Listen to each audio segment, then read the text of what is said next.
સરહદી ધાનેરા તાલુકાના ગ્રામ્ય વિસ્તારથી લઈ શહેરની પ્રજા પોતાના બાળકો સાથે આધાર કાર્ડને લગતી કામગીરી માટે કચેરીએ કલાકો સુધી લાઇનમાં ઊભા રહેવા માટે મજબૂર બન્યા છે।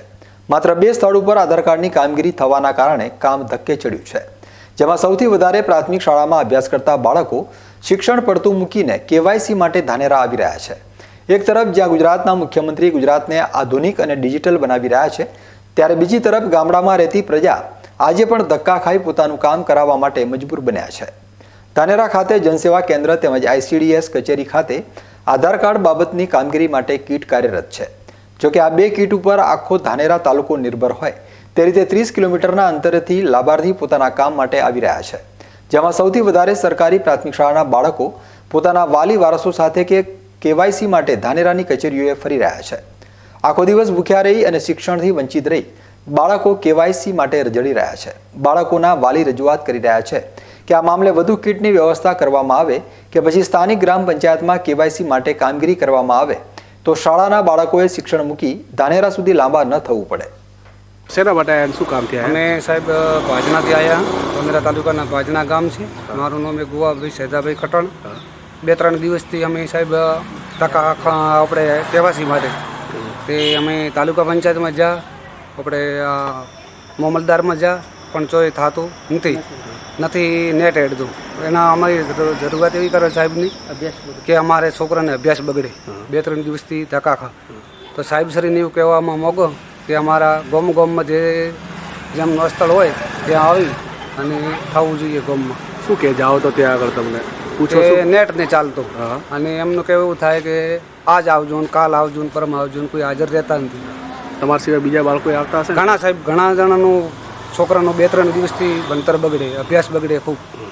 સાહેબને એટલી વિનંતી કલેક્ટર સાહેબની કે થોડું ધ્યાન દોરી અને શિક્ષણ માટે જેના ગામમાં વ્યવસ્થા થતી હોય એવી મારી વિનંતી અને સરપંચ શ્રીની વિનંતી।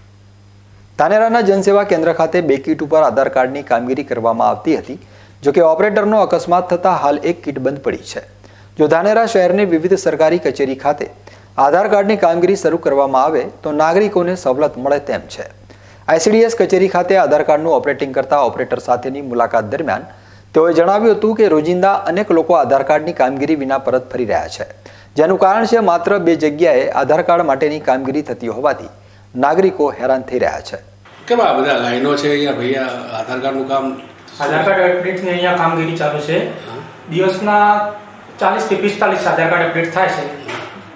પબ્લિક બહુ આવે છે, તેનાથી જે વધારાની પબ્લિકો હેરાન થાય, ધક્કા ખાય। સૌથી વધારે બાળકો, સ્કૂલના બાળકો વધારે બધું આવે છે। એટલે બીજું ક્યાં ચાલે અહીંયા સેવા? બીજી કીટ જનસેવામાં એક ચાલુ છે, ત્યાં પણ 18 વર્ષથી મોટાના અપડેટ થાય છે અને નવા નીકળે છે। કેટલા દિવસે કેટલું કામ થતું છે? કેટલા લોકો પાછા જાય અહીંયા? દિવસે અહીંયા 45 થી 50 આધાર કાર્ડ દિવસના નીકળે, બાકીના તમામ પાછા જાય।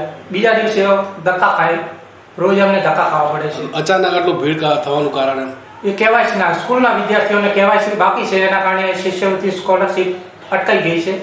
એના માટે શિક્ષકો અપડેટ માટે મોકલે છે। કેટલી ટાઈમ બાળકોને બેસવું પડતું છે અહીંયા આવે તો આધાર કાર્ડ મળે છે? સવારના 9 વાગ્યાના બાળકો આવે છે અહીંયા, સાંજના 5 વાગ્યા સુધી બેસી રહે। આ લોકો હેરાન ન થાય એના માટે શું સુવિધા થાય? સાહેબને એક જ નમ્ર વિનંતી કે આધારની કીટો 1-2 વધારે।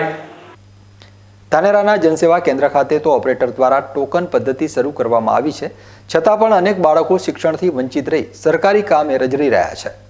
આ મામલે જિલ્લા કલેક્ટર યોગ્ય કાર્યવાહી કરી આધાર કાર્ડ માટે વધુ કીટ માટેની સુવિધા ઊભી કરે તો બાળકોના શિક્ષણ ઉપર અસર વર્તાય તેમ નથી।